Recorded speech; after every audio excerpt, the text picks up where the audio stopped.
Decades have passed, but the trauma endured here, so damaging, so deep, stopped time for this man. As a child, you never forget that face, that look of an animal. He was an animal looking at you. He can still see his accused abuser's eyes. He can still remember his smell. That cologne just reeks. This was 40 years ago this happened, and it takes me right back to that same day.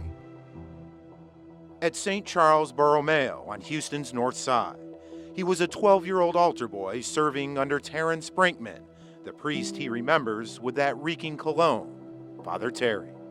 As a 12-year-old child, nobody should ever go through that.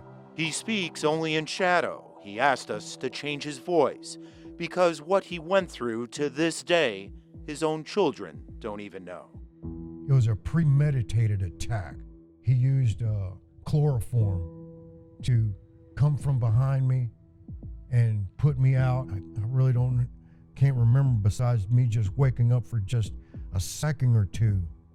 But that second or two, I looked back and I could see it was him. I could see that he had his shirt unbuttoned, his trousers were off, and he had me straddled from behind. He says Father Terry, still wearing his priestly collar, sodomized him in a room behind the sacred altar.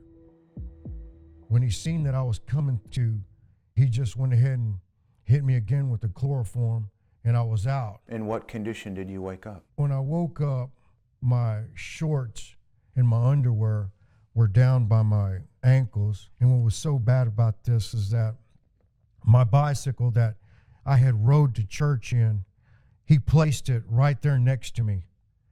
He left me naked outside. Left outside in a church courtyard, he rode home dazed and in pain. He didn't tell a soul. I didn't know what had happened. I was shocked.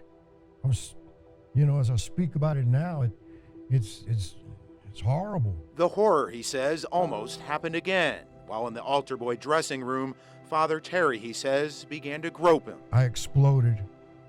I said some very bad obscenities, and I ran out to the side door. He says another priest was walking by and intervened, and soon Father Terry was no longer at his church.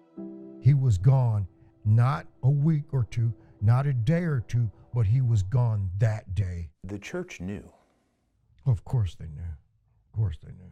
But records show Father Brinkman called the move a normal transfer to a temporary assignment at another parish. That was 1976.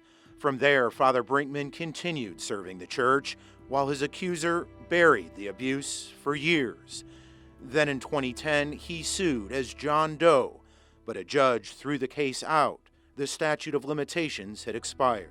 Father Brinkman denied ever molesting children, and the Archdiocese says John Doe provided a physical description of the priest that allegedly abused him that does not match Father Brinkman, something this survivor calls nonsense. It's welded in your mind. It never leaves.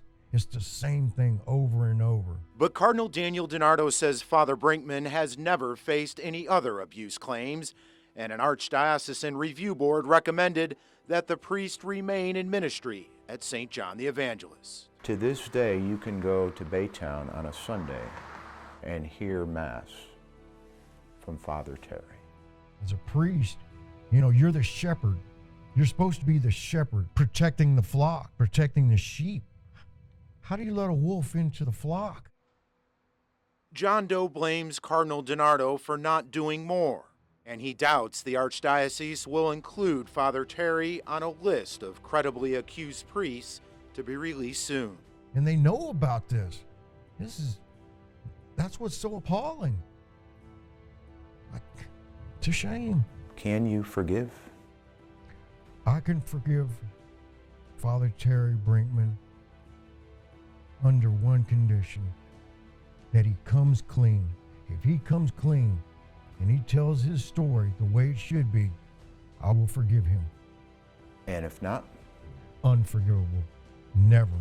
But I know that one day he'll have to answer to the man above.